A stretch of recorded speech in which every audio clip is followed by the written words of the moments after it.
Comedian से president, Volodymyr Zelensky का अनोखा सफर। वोलोदिमिर जेलेंस्की की कहानी कमाल की है। सोवियत कालीन यूक्रेन में उनके साधारण शुरुआत से लेकर विश्व मंच तक उनका सफर जीत और मुसीबतों दोनों से भरा रहा है। 1978 में जन्मे जेलेंस्की का बचपन सत्ता के गलियारों से कोसों दूर था। वह दक्षिण पूर्वी यूक्रेन के एक औद्योगिक शहर क्रिवी रिह में पले बढ़े। साधारण परवरिश के बावजूद जेलेंस्की में एक तेज दिमाग और एक ऐसा करिश्मा था जिसने बाद में पूरे देश को मोहित कर लिया। उन्होंने कानून की पढ़ाई की, एक ऐसा रास्ता जो एक स्थिर अगर पारंपरिक करियर का वादा करता था, लेकिन किस्मत को इस महत्वाकांक्षी युवक के लिए कुछ और ही मंजूर था। जेलेंस्की का असली जुनून कानूनी दस्तावेजों में नहीं बल्कि मनोरंजन की दुनिया में था। वह कॉमेडी और अभिनय की ओर आकर्षित हुए, अपनी बुद्धि और हास्य से दर्शकों से जुड़ने के लिए। स्टैंड अप कॉमेडी में उनकी शुरुआती सफलता ने टेलीविजन और फिल्मों में उनके प्रवेश का मार्ग प्रशस्त किया। यहीं पर जेलेंस्की ने अपनी छाप छोड़ी। अपनी कॉमेडी टाइमिंग और दिल को छू लेने वाले किरदारों से दर्शकों को मंत्रमुग्ध कर दिया। उन्हें क्या पता था कि उनका सबसे प्रभावशाली रोल अभी बाकी है, एक ऐसा रोल जो उन्हें कहानियों की दुनिया से यूक्रेनी राजनीति के केंद्र में ले जाएगा। Lights, camera, politics, Zelensky's journey from entertainment to public service. Volodymyr Zelensky का एंटरटेनमेंट की दुनिया में जाना सक्सेसफुल और प्रोफेटिक दोनों ही साबित हुआ। उनके कॉमेडिक टैलेंट्स को टेलीविजन में एक नेचुरल होम मिल गया, जहां उन्होंने कई पॉपुलर शोज में काम किया। लेकिन satirical series servant of the people में उनका रोल ईरिली प्रेजेंट साबित हुआ। लाइफ इमिटेटिंग आर्ट के एक केस में ज़ेलेंस्की ने वासिल पेट्रोविच होलोबोरोडको का किरदार निभाया, जो एक हाई स्कूल हिस्ट्री टीचर है और अनएक्सपेक्टेडली यूक्रेन का प्रेसिडेंट बन जाता है। इस शो ने यूक्रेनियन ऑडियंसेस के दिलों को छू लिया, करप्शन और पॉलिटिकल एलीट को लेकर उनकी फ्रस्ट्रेशंस के साथ रेजोनेट किया। ज़ेलेंस्की का होलोबोरोडको का पोर्ट्रेयल, एक ऐसा आदमी जिसे लोगों की मर्जी से पावर में लाया गया, यूक्रेनियन सोसाइटी में व्याप्त चेंज की डिजायर को एम्बॉडी करता हुआ दिखा। जैसे जैसे शो की पॉपुलैरिटी बढ़ी, वैसे वैसे ज़ेलेंस्की का प्रोफाइल भी बढ़ता गया। जो पॉलिटिकल अपहीवल का एक फिक्शनल पोर्ट्रेयल के रूप में शुरू हुआ, उसने अपनी एक अलग लाइफ ले ली। ज़ेलेंस्की का ऑन स्क्रीन पर्सोना उनकी रियल लाइफ आइडेंटिटी के साथ इंटरट्वाइंड हो गया। एक्टर और पोटेंशियल लीडर के बीच की लाइंस ब्लर कर दी। एक्स्ट्रॉर्डिनरी टर्न ऑफ इवेंट्स के लिए स्टेज सेट हो गया था, क्योंकि ज़ेलेंस्की की कॉमेडिक सक्सेस ने एक improbable yet historic political ascent की नींव रख दी थी। देश की उम्मीद, Zelensky's landslide victory and the promise of reform. बड़े बड़े पॉलिटिकल ऑब्जर्वर्स भी हैरान रह गए जब वोलोदिमिर ज़ेलेंस्की ने 2019 यूक्रेनियन प्रेसिडेंशियल इलेक्शन के लिए अपनी कैंडिडेचर अनाउंस कर दी। अपनी पॉपुलैरिटी और लोगों के बदलाव की चाहत का फायदा उठाते हुए ज़ेलेंस्की ने खुद को एक ऐसे पॉलिटिकल आउटसाइडर के रूप में पेश किया जो यूक्रेनियन गवर्नमेंट में फैले करप्शन से अनटच्ड था। उनकी कैंपेन में रैलीज और स्पीचेस की जगह उनके कॉमेडी बैकग्राउंड जैसा अनकन्वेंशनल अप्रोच अपनाया गया। वोटर्स तक डायरेक्टली पहुंचने के लिए ज़ेलेंस्की ने सोशल मीडिया प्लेटफॉर्म्स और ऑनलाइन वीडियोस का इस्तेमाल किया। दूसरे पॉलिटिशियंस के बनावटी और दिखावटी कैंपेन्स के उलट उनकी कैंपेन बिल्कुल सिंपल और नेचुरल थी। ये नया तरीका लोगों को, खासकर यंग वोटर्स को, बहुत पसंद आया जो करंट सिचुएशन से खुश नहीं थे। जब वोट्स की गिनती हुई तो ज़ेलेंस्की की जीत एक बहुत बड़ी जीत साबित हुई। उन्हें 73% से ज्यादा वोट्स मिले, एक लैंडस्लाइड विक्ट्री जिसने यूक्रेनियन पॉलिटिक्स में एक बड़ा बदलाव ला दिया। उनके ओपोनेंट पेट्रो पोरोशेंको को हार माननी पड़ी, एक एरा का अंत हो गया। कॉमेडियन से प्रेसिडेंट बनने का ज़ेलेंस्की का सफर पूरा हो गया था, लेकिन लीडरशिप की असली चुनौतियां अभी शुरू ही हुई थी। उन्हें एक ऐसा देश मिला जो इकोनॉमिक प्रॉब्लम्स, करप्शन और ईस्टर्न यूक्रेन में चल रहे कॉन्फ्लिक्ट से जूझ रहा था। यह निर्णायक पल था, रशियन हमले के दौरान जेलेंस्की का साहस और नेतृत्व। फरवरी 24, 2022 की सुबह वोलोदिमिर जेलेंस्की की प्रेसिडेंसी और यूक्रेन की किस्मत में एक अहम मोड़ लेकर आई। व्लादिमीर पुतिन के आदेश पर शुरू हुए रशियन हमले ने पूरे देश को अराजकता और अनिश्चितता में धकेल दिया। इस बड़े खतरे के सामने जेलेंस्की का जवाब कमाल का था। जहां कुछ वर्ल्ड लीडर्स ने उन्हें अपनी सुरक्षा के लिए देश छोड़ने का आग्रह किया, जेलेंस्की डटे रहे। मुसीबत की घड़ी में अपने लोगों को अकेला छोड़ने से इनकार कर दिया। गिरे हुए कीव की सड़कों से जेलेंस्की ने अपने देशवासियों को एकजुट किया, दृढ़ता और उम्मीद के संदेश प्रसारित किए। दृढ़ता और भावनाओं से भरे उनके युद्धकालीन भाषण देश और विदेश में यूक्रेनियन लोगों के लिए प्रेरणा का स्रोत बन गए। जेलेंस्की का पीछे न हटना, यूक्रेन के हक में उनका अटूट विश्वास पूरी दुनिया में गूंजा, उन्हें साहस और प्रतिरोध का एक अंतर्राष्ट्रीय प्रतीक बना दिया। उन्होंने पारंपरिक मीडिया को दरकिनार करते हुए सोशल मीडिया का इस्तेमाल करके सीधे अंतर्राष्ट्रीय समुदाय तक अपने जबरदस्त संदेश पहुंचाए। मदद की उनकी गुहार यूक्रेनी लोगों के आत्मनिर्णय के अधिकार में उनके अटूट विश्वास ने दुनिया भर की जनता को झकझोर दिया। जेलेंस्की के युद्धकालीन नेतृत्व ने भाषा की सीमाओं को पार कर लिया, रूस की आक्रामकता की निंदा में देशों को एकजुट किया और युद्धग्रस्त राष्ट्र के लिए समर्थन की लहर दौड़ा दी। भाग 5, एक ट्रांसअटलांटिक गठबंधन। यूनाइटेड स्टेट्स के साथ जेलेंस्की का रिश्ता और समर्थन की तलाश। जैसे ही यूक्रेन पर रूसी आक्रमण हुआ, वोलोदिमीर जेलेंस्की ने समर्थन के लिए अंतर्राष्ट्रीय समुदाय, खासकर संयुक्त राज्य अमेरिका की ओर रुख किया।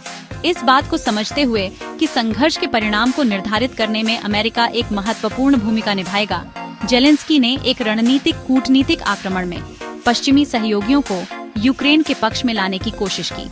उनके प्रयासों का ध्यान सैन्य सहायता, आर्थिक मदद और रूस पर अपने आक्रमण को समाप्त करने के लिए राजनयिक दबाव हासिल करने पर केंद्रित था। सहायता के लिए जेलेंस्की की अपील को मिलीजुली प्रतिक्रिया मिली। जबकि कुछ पश्चिमी नेताओं ने एकजुटता व्यक्त की और समर्थन का वादा किया, तो कुछ रूस के साथ तनाव बढ़ने के डर से सीधे तौर पर संघर्ष में शामिल होने से हिचकिचा रहे थे। जेलेंस्की का काम इन सतर्क नेताओं को यह समझाना था कि यूक्रेन की लड़ाई केवल एक क्षेत्रीय संघर्ष नहीं, बल्कि लोकतंत्र और स्वतंत्रता की लड़ाई है जिसके वैश्विक निहितार्थ हैं। वह जन कूटनीति के महत्व को समझते थे, सैन्य साजो सामान हासिल करने के अलावा लोगों का दिल और दिमाग जीतने का भी। विदेशी संसदों में जेलेंस्की के भाषण, अंतर्राष्ट्रीय मीडिया आउटलेट्स के साथ उनके साक्षात्कार सभी पश्चिमी सरकारों पर यूक्रेन को अपना बचाव करने के साधन मुहैया कराने के लिए दबाव बनाए रखने की एक सोची समझी रणनीति का हिस्सा थे। Section 6, Gratitude and Controversy.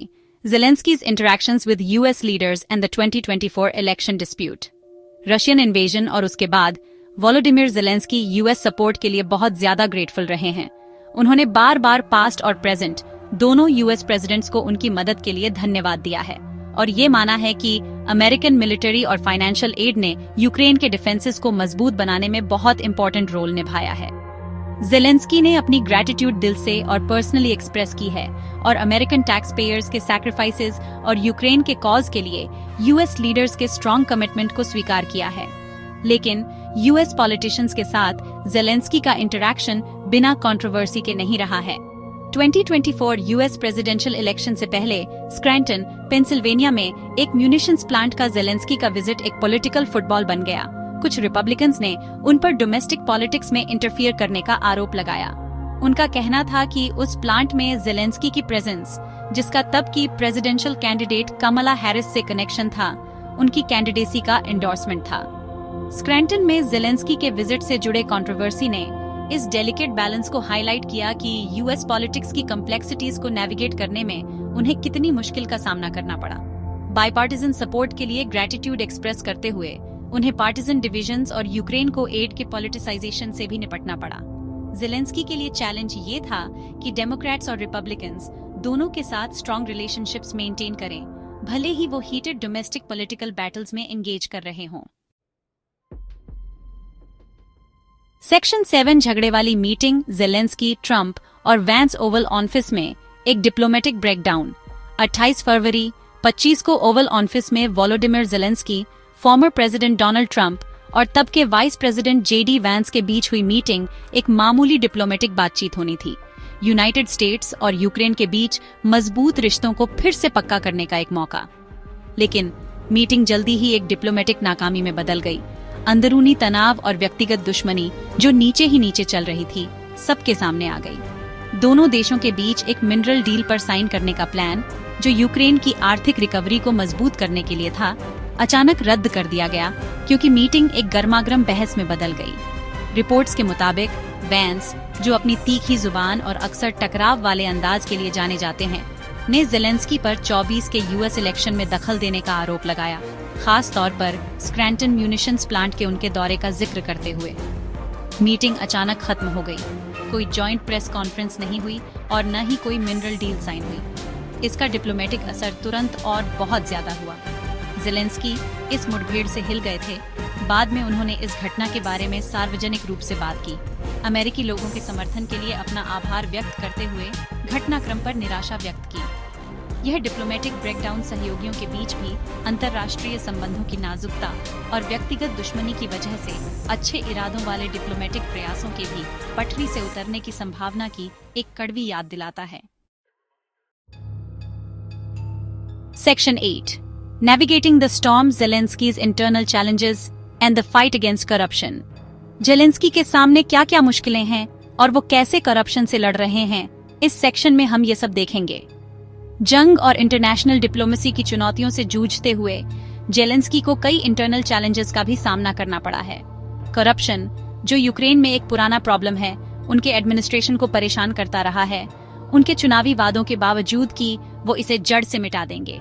Zelensky के ओपोनेंट्स ने उन पर इस इश्यू से निपटने के लिए पर्याप्त काम न करने का आरोप लगाया है। उनका कहना है कि वो अपनी ही गवर्नमेंट के करप्ट ऑफिशियल्स पर बहुत नरम रहे हैं।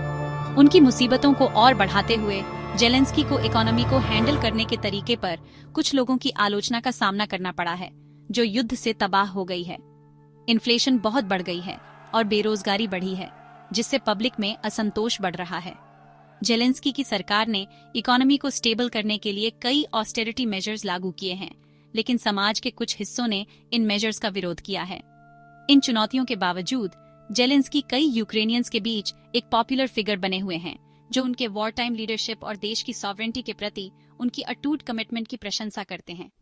उनकी अप्रूवल रेटिंग्स फ्लक्चुएट होने के बावजूद रिलेटिवली हाई बनी हुई हैं। ये पब्लिक से कनेक्ट करने की उनकी एबिलिटी और एक वॉर टाइम लीडर के रूप में उनकी इमेज का प्रमाण है, जो अपने लोगों की हार्डशिप्स शेयर करते हैं। हालांकि पॉपुलैरिटी के इस लेवल को मेंटेन करना एक अपहिल बैटल होगा, क्योंकि युद्ध लंबा चल रहा है और इकोनॉमिक सिचुएशन प्रिकेरियस बनी हुई है। सेक्शन 9. जेलेंस्की की विरासत, एक लीडर जो मुसीबत में बना। वोलोदिमीर जेलेंस्की की विरासत अब भी लिखी जा रही है। एक ऐसे युद्ध ने, जो उन्होंने नहीं चाहा था, उन्हें दुनिया के मंच पर ला खड़ा किया। जेलेंस्की ने असाधारण चुनौतियों का सामना दृढ़ता और संकल्प के साथ किया है। एक कॉमेडियन से युद्धकालीन नेता में उनका परिवर्तन बहुत ही अद्भुत रहा है, जिसने दुनिया को उनके साहस, उनकी वाक्पटुता और यूक्रेन के उद्देश्य की धार्मिकता में उनके अटूट विश्वास से मोहित कर लिया है। जेलेंस्की की विरासत निस्संदेह रूस के साथ युद्ध के परिणाम से जुड़ी होगी। अगर यूक्रेन जीत जाता है, तो जेलेंस्की को उस व्यक्ति के रूप में याद किया जाएगा जिसने अपने राष्ट्र का नेतृत्व उसके सबसे बुरे समय में किया, अत्याचार और आक्रमण के खिलाफ विरोध का प्रतीक। हालांकि भले ही युद्ध किसी समझौते से समाप्त हो जाए, यूक्रेन और दुनिया पर जेलेंस्की का प्रभाव निर्विवाद होगा। उन्होंने आधुनिक राजनेता के सांचे को तोड़ दिया है, सोशल मीडिया और अपरंपरागत कूटनीति का उपयोग करके अंतर्राष्ट्रीय समर्थन जुटाया है और युद्ध की क्रूरता को उजागर किया है। उन्होंने दुनिया को दिखाया है कि नेतृत्व शक्ति या विशेषाधिकार के बारे में नहीं है, बल्कि साहस, करुणा और किसी के सिद्धांतों के प्रति अटूट प्रतिबद्धता के बारे में है।